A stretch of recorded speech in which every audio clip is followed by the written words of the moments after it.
Just War versus Unjust War. The Pope recently posted, and I quote, "Enough with the idolatry of self and money, enough with the display of force, enough with war. True strength is manifested in serving life." End quote. War is never ideal, and it should be avoided.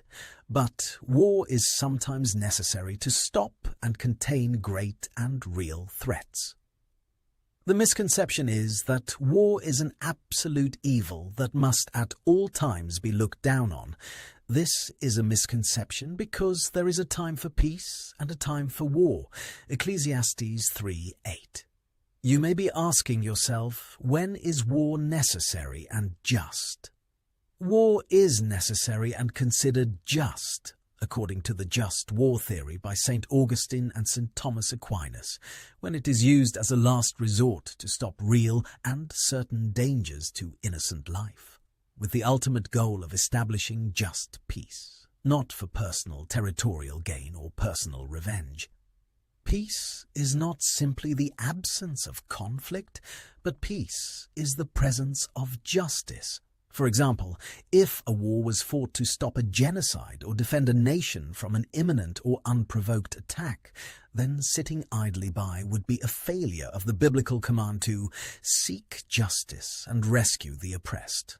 Isaiah 1:17. As Martin Luther King Jr. said, the ultimate tragedy is not the oppression and cruelty by the bad people, but the silence over that by the good people. He also argued that injustice anywhere is a threat to justice everywhere. In a case study of the Iranian regime, firstly, the regime has shown clear and consistent hostilities towards the United States. Seized the U.S. Embassy on November 4th in 1979, resulting in 53 American diplomats and citizens being held hostage until their release in 1981. The regime has also been responsible for the death of hundreds of American soldiers and civilians. Secondly, the Iranian regime has been responsible for vile internal repression. 1988 prison massacre killed 3,000 to 30,000 political prisoners. 2019, Aban protests killed roughly 1,500 protesters in 1 week's time.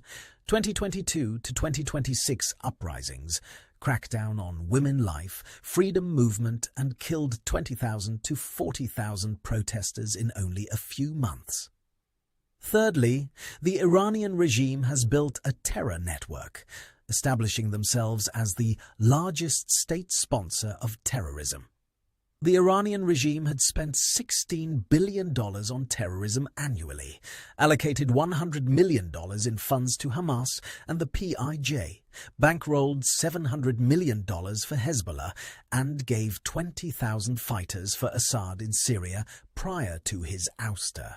Finally, the Iranian regime has called for the total destruction of the Jewish state of Israel on numerous occasions, making it no guess that their first order of business in obtaining a nuclear weapon would be the murder of millions of innocent people.